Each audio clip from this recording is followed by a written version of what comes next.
Eh bien, nous sommes ce matin à la Maison Masse, ici à Limonest, et nous allons rencontrer Sabine Masse et Frédéric Masse qui vont nous parler tour à tour des différents produits qu'ils vendent et qu'ils commercialisent. Alors, bien entendu, à tout seigneur, tout honneur, il y a le foie gras, il y a les truffes, mais il y a également plein d'autres belles et bonnes choses comme les jambons, les petites sardines, les morilles, les conserves, et vous allez voir que tout cela vous permettra de cuisiner avec un bonheur gourmand incommensurable, comme nous savons les dénicher chez nous à Rabelais TV. Soyez gourmands, soyez curieux et suivez-moi en confiance pour ce voyage gourmand aux produits beaux et bons.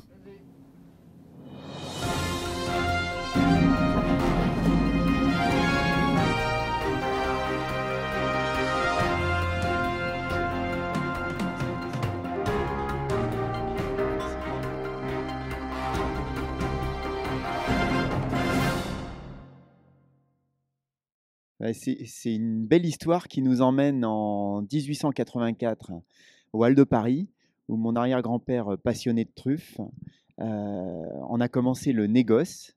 Et très vite, la truffe a appelé le foie gras, puisque c'était deux produits qui s'associaient merveilleusement bien à cette époque, à tel point qu'on truffait le foie gras pour en baisser le prix, puisque la truffe était beaucoup moins chère que le foie gras. Ça fait rêver aujourd'hui. Il y avait plus de 1000 tonnes de truffes en France fin 19e, début 20e. Donc c'était un complément. Et le foie d'oie, il n'y avait que du foie d'oie à cette époque. Le foie d'oie était très cher et plus cher que la truffe. Donc on truffait à 10% le foie d'oie. Et c'était du coup une recette magnifique. Alors on va raccourcir l'histoire effectivement, mais du coup la Maison Masse des Halles de Paris, elle a migré sur Rungis. À Rungis, ça a été des nouveaux besoins. Ce grand marché donnait un accès à l'export, donnait un accès à beaucoup d'autres produits. Les restaurateurs, les bouchers, les charcutiers, donc les clients habituels de la maison, et ben à ce moment-là, ils avaient des besoins. Ils venaient voir mes parents. Ils leur disaient tiens, j'ai quelques idées là. Par exemple, le riz de basmati, ça n'existait pas. Il fallait en trouver. Ma maman l'a trouvé, puisque ma maman a été une personne extraordinaire dans l'histoire de la maison. Elle est maintenant lyonnaise comme nous, donc on est fiers de l'avoir toujours avec nous. Il y a eu évidemment dans les produits festifs le saumon fumé, le caviar, et puis la maison est arrivée à Lyon. Alors c'est vrai que là aussi, ça a donné une nouvelle impulsion. Lyon, un vrai besoin d'un comptoir de foie gras et de truffes et de produits haut de gamme. C'était au marché Gare de Lyon à l'époque, dont on se souvient bien, à Perrache, puisque le mine c'était dans notre ADN. Donc on est arrivé là, il y avait des nouveaux besoins, donc développement de volailles fraîches, de viande fraîche. Et puis de Lyon, on a ouvert à Nantes, et puis on a ouvert à Strasbourg, et puis du marché-gare à sa disparition, nous sommes arrivés à Limonest. Et du coup, on a la possibilité de fournir les chefs directement dans toute la France, les chefs bouchers, les chefs charcutiers et bien sûr les chefs de cuisine du 3 étoiles au bistrot. À partir de Lyon-Limonest, et ça c'est vraiment notre site coup de cœur, on est présent là dans cette ville de la gastronomie, et puis aussi le grand marché de Rungis, et le marché de Strasbourg, et le marché de Nantes. C'est surtout des produits qui correspondent à l'exigence des chefs.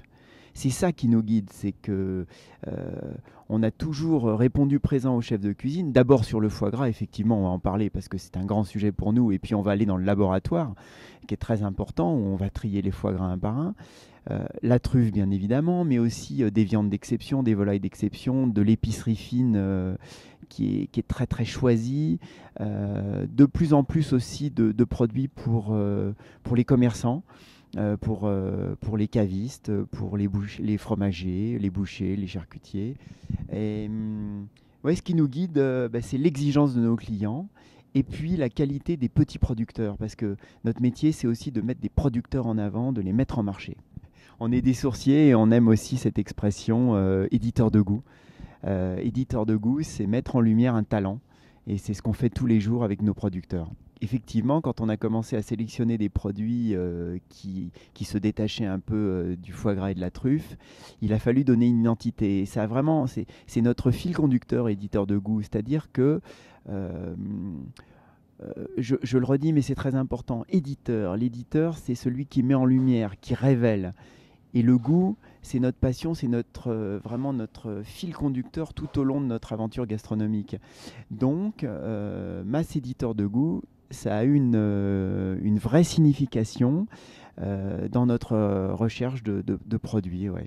Aujourd'hui, on a de plus en plus d'amateurs qui cuisinent, qui sont influencés par les chefs, qui sont influencés par les émissions de cuisine. Et du coup, nous, on est capable maintenant de leur offrir les produits des chefs chez eux, à travers le site internet, à travers notre boutique de Limonest qui est un petit peu accessible, un petit peu plus accessible aujourd'hui. Donc ça, c'est très important de passer aussi les bons produits aux consommateurs, mais surtout à ceux qui cuisinent et qui transmettent cette passion aux nouvelles générations. Donc on va peut-être retrouver là une authenticité et une envie d'aller toucher le bon produit.